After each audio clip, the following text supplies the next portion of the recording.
All right, y'all. Y'all means all. Listen, I would love to sit and read this entire book to you. It's only 232 pages. Because trust me, there is a lot to unpack. But instead, I've taken notes and I'm going to touch on the parts that I know you're probably most interested in. And I'm going to touch on the parts that kind of just, kind of touched me in a way. All right, let's get into it. Oh, and I also have Goodreads up because we are going to hit those reviews, okay? It is nothing that's more tantalizing after reading a book and going to the reviews just to see what everyone else is thinking. The rest of the weekend passes in a beautiful blur. We talk a lot about the upcoming year. We're excited about the future and all the projects we have in the pipeline. Stephen has already shot an ad campaign for Gap Inc., and we're offered 2 shows on major networks. We've collaborated on a children's book. I have a Barbie home makeover show for HGTV in the works. We are actively engaged in growing our family, if you know what I mean. And we do what it takes to conceive a child in Laguina. We're constantly talking about having more kids and taking stock of our lives together. We feel truly blessed. At the hotel, I opened Steven's anniversary gift to me. It is a gorgeous black Prada suit, a notable departure from the hoodie or cool kicks that I can count on from him. Less than 72 hours later, Steven is dead of a self-inflicted gunshot wound. And then, at 17, I had an experience so traumatizing that it seemed to confirm in my mind the worst that people were saying about me. I won't share specifics, but the fallout touched every part of my life. Initially, I kept what happened a secret. There was an incriminating little voice inside my head telling me that it was my punishment from God for having turned my back on my religion, which I now can see this was a terrible insult to God. When my parents finally learned what happened, they were angry with the person who had harmed me, with themselves for not keeping me safe. I convinced my parents not to say or do anything and did what I could do to put the incident behind me. In retrospect, I wish I had taken action. I have so much sympathy and compassion for those in similar situations who are too scared to speak out. I hope by giving voice to my regrets, I motivate others to stand up for themselves, do as I say and not as I do. Stop. Okay, let's talk about this passage because this passage actually bothered me. Throughout the book, Allison makes it clear that she's not comfortable sharing details about this tragic event that's happened in her life. And I respect that. This is her story. Some things are deeply personal and not everything needs to be in the public. But then she turns around and she shares intimate details about Stephen's journals. And that's where I struggle. If she wasn't comfortable sharing her pain and the details and specifics, why was it okay for her to share his? He's not even here to defend himself. He's not even here to give her permission. Grief is personal, I get that. But privacy is too. And when I read this, I just couldn't help but feel that this was tacky, tasteless. Moving on. I didn't fit in because I was a poor kid, surrounded by so much affluence in the world of dance. And then because of the religion I renounced and the traumatizing incident that further isolated me, Stephen, who grew up in Montgomery, Alabama, also had trauma and abandonment issues from his childhood. He carried invisible scars that he hinted about to me, but never directly addressed. We knew we wanted to take it slow and be patient and let Wesley's relationship with Stephen evolve organically. Evidence that we were on the right track when Wesley was around 5. During a conversation in the car, she casually referred to Stephen as Dad. Stephen and I exchanged glances. We were delighted, but we didn't want to make a big deal of it. We always wanted Wesley to have a sense of agency over her environment, probably because neither of us had it growing up. We divided daily responsibilities like taking Wesley to elementary school and preparing her lunches. Stephen embraced every moment and was eager to make sure he was doing everything right as a father. He became her second daddy and she became his ace. He actually called her that, my ace. Why? I have no idea. I never wanted to risk making him feel self-conscious about asking. Stephen's paternal instincts were sound, yet he often struggled with the feeling that he wasn't doing enough. He seemed to determined to break his family's generational curse of abuse and neglect that I think he expected too much of himself. He was painfully shy. he would become terribly nervous ahead of red carpet events and the like. Once back at home, he'd say, "I need a second." He'd cinch the hoodie strings so that his head and his ears were completely covered and retreat into himself in the dark, like a turtle in its shell, while seated in his favorite chair. It never dawned on me that Stephen's shyness could have been a manifestation of social anxiety disorder. I'm not sure how it would have made a difference if I had realized it. Whenever I had asked him if there was anything that I could do to be of assistance, he'd say, "I don't need any help. I just need a moment to recharge myself." His comfort with clutter, which clashed with my desire for neatness and order, I saw as endearing, not exasperating. I joked about how I always can tell where Stephen had been in the house because he would always leave a trail of clothes or dishes, journals, books, and beanies in his wake. I was forever picking up after him. "Allison is so clean," Stephen would say. "She's so organized." The way he said it, I wasn't sure if he meant it as a compliment. Clutter, I've since learned, could be a trauma response. Stephen could have been either distracting himself with all his stuff or erecting a physical barricade to block out any painful memories. I would talk to him about being so hard on Maddox. It was the one thing that we would argue about. Stephen loved Maddox so much I could never get a beat on his behavior toward the end, though. In Maddox, did he see himself as a child in project? The shame he felt at the age into his son? He was acting out of character, but he also was a beautiful soul and a loving father. All those things could be true at once. I wrote off his irritability as the relentlessness of someone not used to having free time on his hands. He remained strapped into his black backpack. He was never without that thing, lugging it around everywhere. It probably weighed way over 50 pounds and contained his iPad, laptop, journals, and books that he had grown oddly attached to.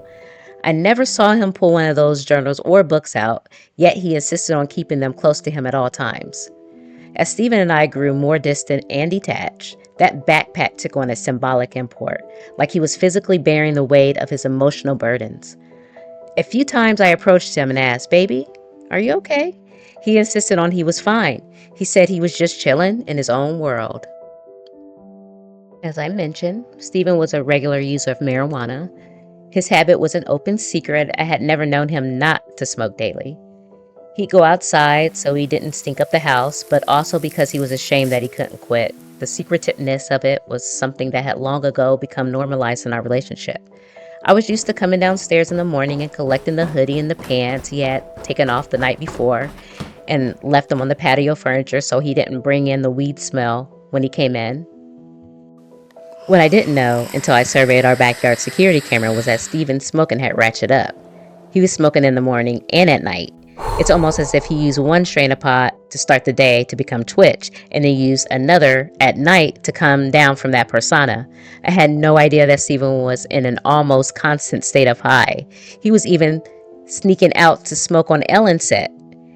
And the best of my knowledge, nobody knew. The best of her knowledge, no one knew that he was in the back on break at the Ellen show, back there getting a little bit right, come back to the stage, going back out there doing what he was paid to do. We never knew. We didn't know.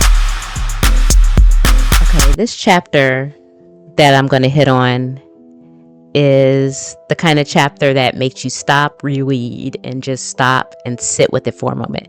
I think this is the most poignant chapter in the book. It's chapter 19, and it's titled, "I Lied, I Lied, I Lied." This part of the book captures the night before Stephen's death, and there's something so raw and heartbreaking at the same time about the things that were going on the night before. These are the blank fillers from social media, the moments we didn't see behind the scenes from when the videos that they shared with us leading up from their anniversary through Christmas. But this chapter kind of gives us a look at what was missing, what was happening in the quiet, in the spaces where the cameras weren't rolling. We returned home from our anniversary weekend on Sunday, December 11th, and slipped right back into our routine. With the holidays approaching, Stephen and I decided to post a new dance every Monday until Christmas. We recorded the one with the Alicia Keys song I mentioned earlier One of our holiday traditions was to display multiple Christmas trees, one of which was the family tree reserved for the children's handmade creations and keepsake ornaments. Maddox had been pestering Stephen, asking when we were going to decorate the tree. Stephen assured him that we would celebrate the tradition the next night after dinner. Nothing seemed out of the ordinary. Our house was buzzing with laughter and holiday excitement. I went upstairs, read stories to the littles, listened to their prayers, and tucked them into bed. Back downstairs, Wesley and I snuggled on the couch and watched the season finale of White Lotus. Stephen wasn't interested in the show, so it was just us girls. As we were settling in, I received a text from Stephen with a tree emoji that was a common shorthand we use for the weed dispensary. "I'll be right back," he said. Not long after he left, he called me freaked out. He said he was really high, which seemed totally out of character for him. For as long as I hadn't known him, he had always waited until he got home to smoke. I offered to come and get him, but he couldn't even string a sentence together. He managed to convey that he just needed a minute to collect himself. I reiterated that I was more than happy to come and pick him up, but he said he didn't even know where he was. This was not an ordinary conversation. I had never known him to act like this. Shit's starting to get strange right here. Smoking typically made Stephen more mellow, not paranoid. I was unsure what to do. We didn't have tracking information for each other on our phones, so I could only stay on the call with him to reassure him that everything was going to be fine. When he arrived home, he was acting terribly strange. I lied, he ranted. Even in my mind, I was racing. I did my best to comfort him, remain calm, offering him assurances that he was going to be fine. What did he lie about? Did he not go to the dispensary? If not, where did he go? Was he under the influence of a drug that was not marijuana? Was he the lie to which he was referring? I asked him questions, but he was incoherent. I will be forever tormented by those words. I lied. In that moment, the best course of action I decided was for us to go to bed. I'm going to stop right here because I think at that moment I would have done the same thing. Reading this book, I tried to put myself in Allison's shoes, try to feel what she was feeling, and I think that was a good course of action to hold off for the night and not attack it. But come morning, you got some explaining to do. All right, guys, this is the day of Stephen's death. Promptly at 7 the next morning per our routine, Stephen brought me a steaming cup of coffee, my usual Superman mug. I was seated at my vanity, already tending to my face and hair. The gesture was more than first act of love of the day, as he described it. On this day, the coffee was also a peace offering. He apologized profusely for his bizarre behavior the night before. I explained how worried he had made me and asked him what lie he was talking about.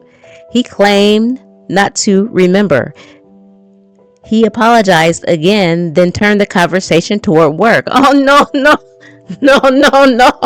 No, we talking about it today, this morning. You are not leaving the house until we have talked about it, squashed it.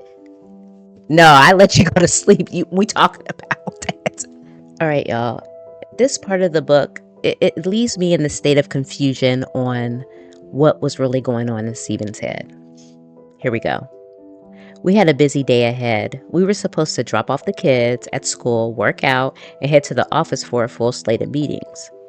The next day, we were scheduled to film a video connected to a passion project that predated the passion project that was our 6-year-old. We were in discussions with major companies about partnering with us and funding the venture.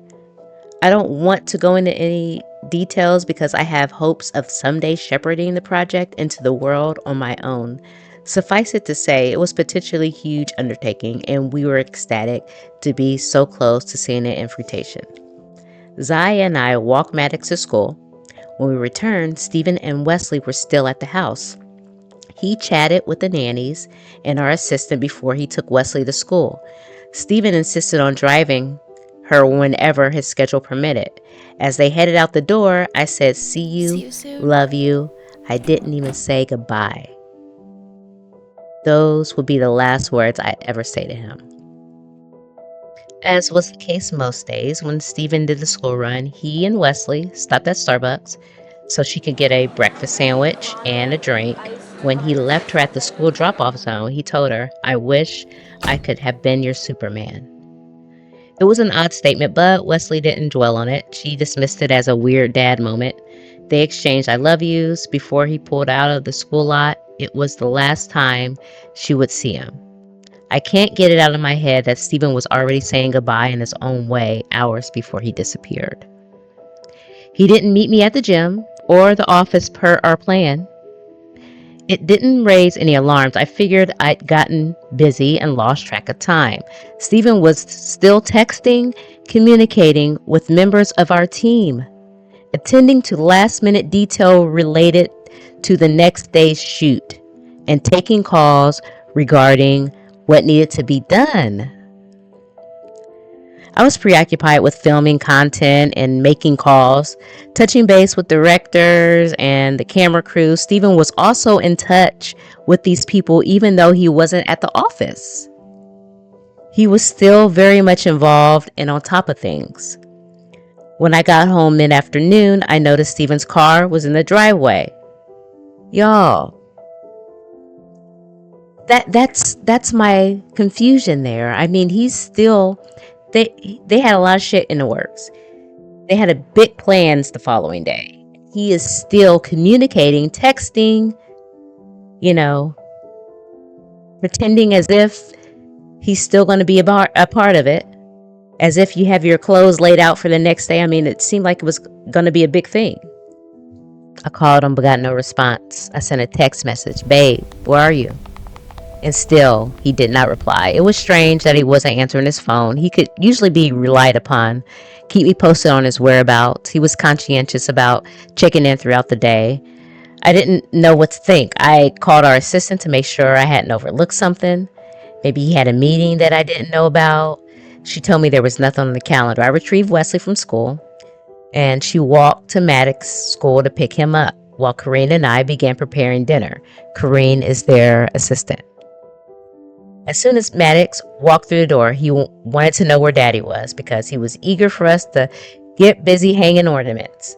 The needle on my internal anxiety meter was climbing steadily. I told Corinne that maybe Stephen had gone Christmas shopping and lost track of time. On the surface, I did my best to appear cool. I continued preparing dinner for the kids and asked Corinne to stay late. When he still wasn't home and I was tucking the littles in the bed, I suspected something was seriously wrong. Stephen never blew off the kids. I kept calling him, praying he'd pick up. I phoned his brother. I said, I don't want to freak him out because I was sure there was an explanation, but Stephen was not answering my phone calls or texts. He wasn't home. His brother suggested that maybe Stephen's phone battery had died, or maybe he had run into a friend and they ended up getting something to eat and lost track of time. I wanted to believe him, but something was not sitting well with me. Stephen's behavior the previous night had been one thing, but for him to totally disappear, this next level, bizarre. I called Robert, Stephen's friend, to see if he heard from him. He agreed Stephen would never fail to respond to me. If Stephen had gotten caught up doing something somewhere, he would still acknowledge my calls. If his phone battery had died, he would borrow someone else's just to ask about the kids. For him to go silent was seriously worrisome. We didn't share an Uber account, so I couldn't track his activity there. After confirming that nobody matching Stephen's description had been brought to any of the local emergency rooms, I really started to panic. Maybe he had been racially profiling, gotten arrested. It happens all the time. I called the jail to see if anyone fitting his description had been arrested. While I had an officer on the phone, I asked him about reporting a missing person. I was told that an adult has to be missing for at least 24 hours before a report can be filed, which is bullshit. Could he be at a bar or maybe somewhere else? The officer asked. The implication was clear. This is not an uncommon occurrence, and maybe the husband is not really missing, merely out drinking.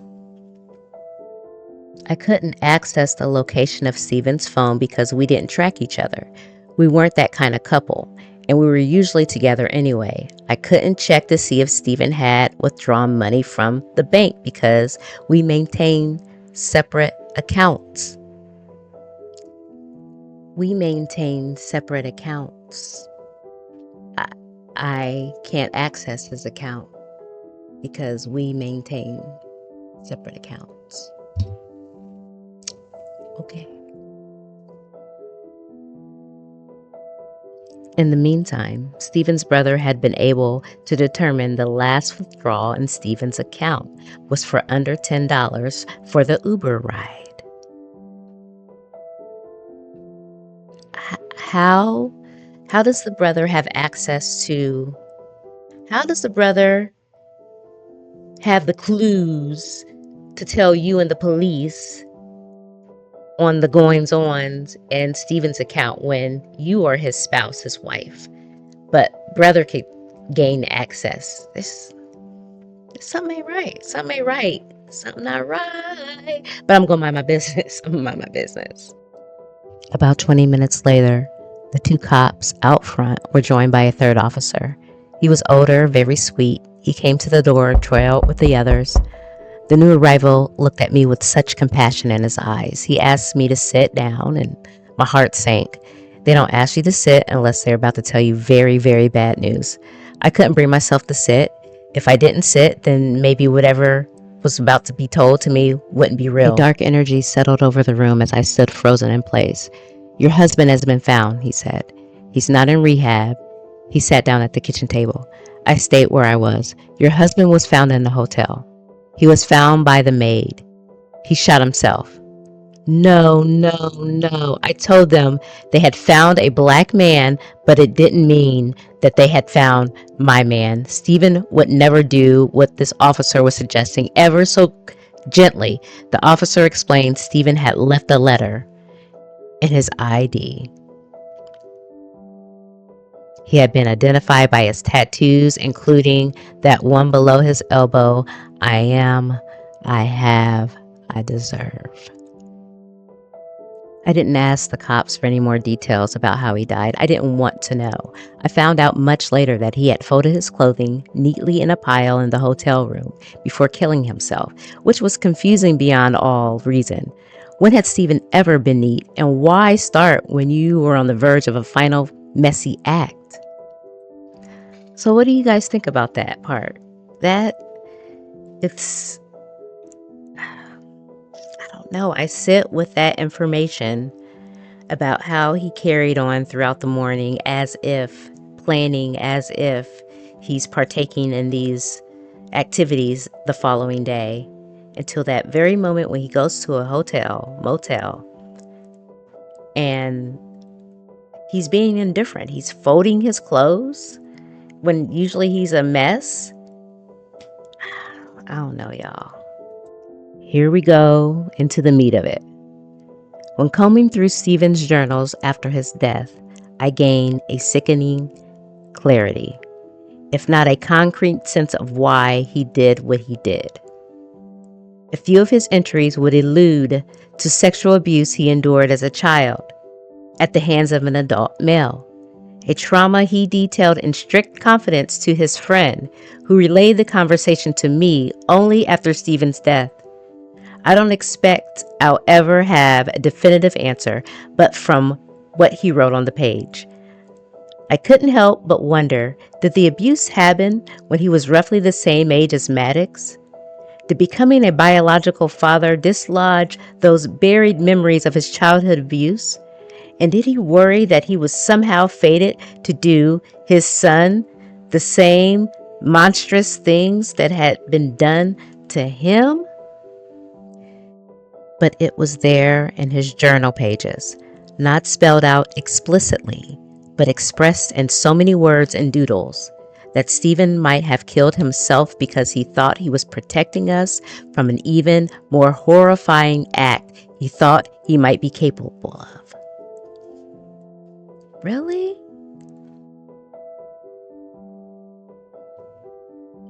I try to process some of these words and some of these statements. Okay, so this is where I feel things have started to become tacky and tasteless.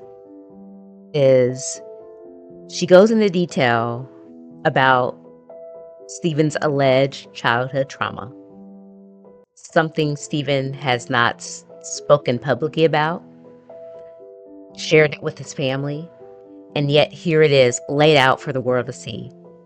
And that's not something you do.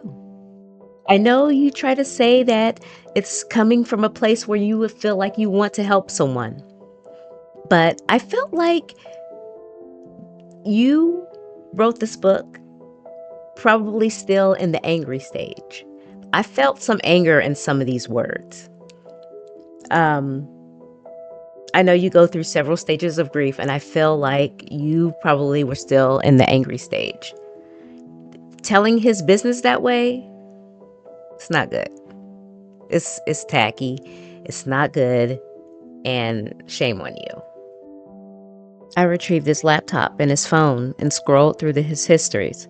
I read his journals. The mere act of snooping felt disloyal because in all our years together, Stephen and I had never given me a single reason not to trust him. What was I hoping to find? Anything that would make sense of his suicide?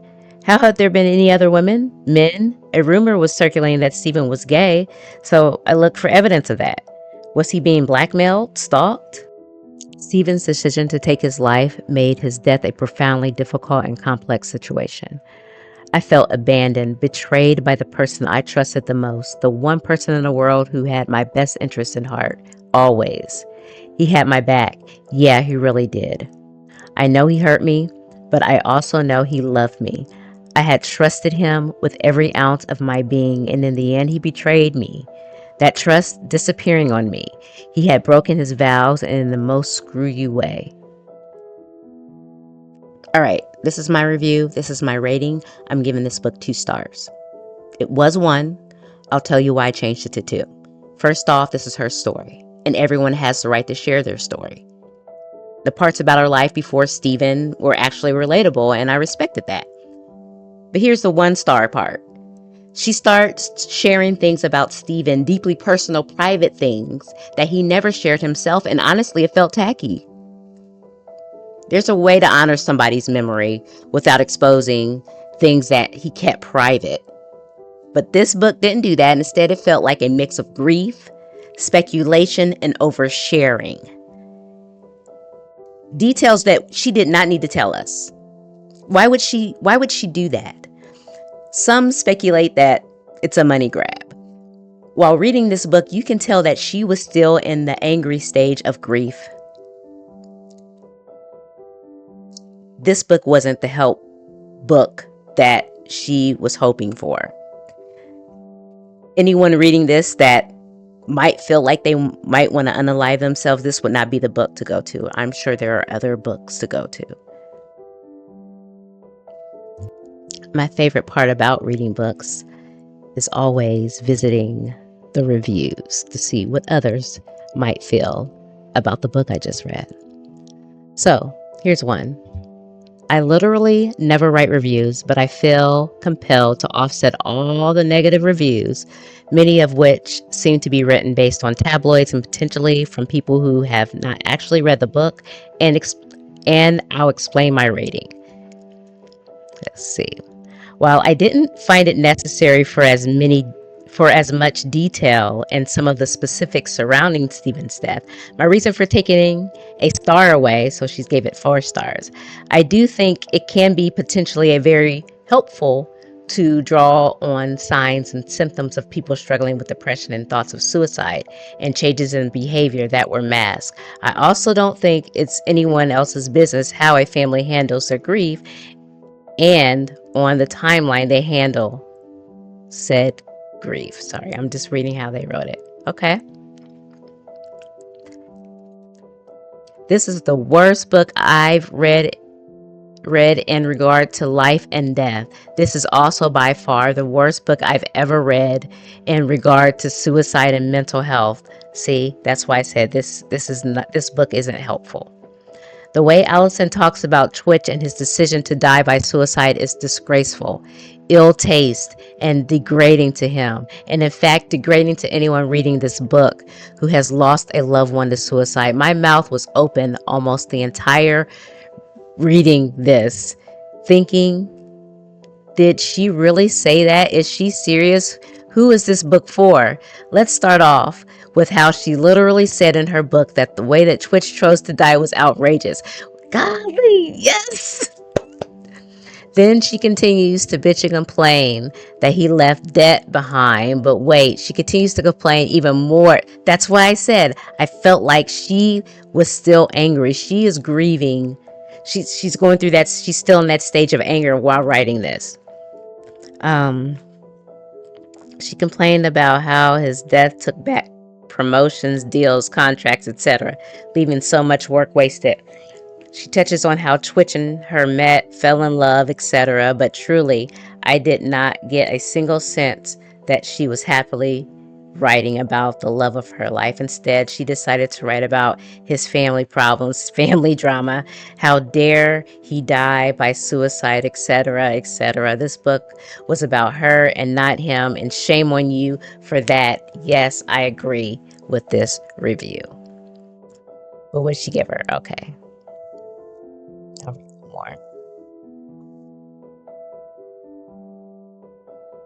In over 700 reviews, I rarely give low ratings. They gave her 2 star. Because the author usually puts their blood, sweat, and tears into their work. I can't give this book over 2 stars. I knew of both Twitch and Allison Holker, but not in any depth manner. I've never watched So You Think You Can Dance, so this isn't coming from a disgruntled fan. I was a young widow, so I also know that journey. There is a way to be honest, raw, and express your anger at someone taking their own life. This is not the way. The book emphasizes all her strengths in life. Honestly, I'm not sure there was one time she ever seemed to have taken a misstep in her life. She takes every opportunity to tarnish his memory. Yes, which is odd because she worries about how his funeral photos could get out into the world and her kids seeing them later. They will read this book. Even if she wanted to express negative things, her confusion over his suicide, how it leaves and affects families, especially her children. This would have been a good book. I almost wonder when she started writing this, or perhaps she hadn't fully worked through the anger stage of her grief. And it's really real, trust me. I wish she would have, because it would have been more balanced. I agree. Maybe editing could have steered her with a little more positivity. Dang. Y'all, that's my book review. You heard the reviews. Still get it if you want to get it. Get it if you want to be nosy. I mean, it's a read. All right. Bye.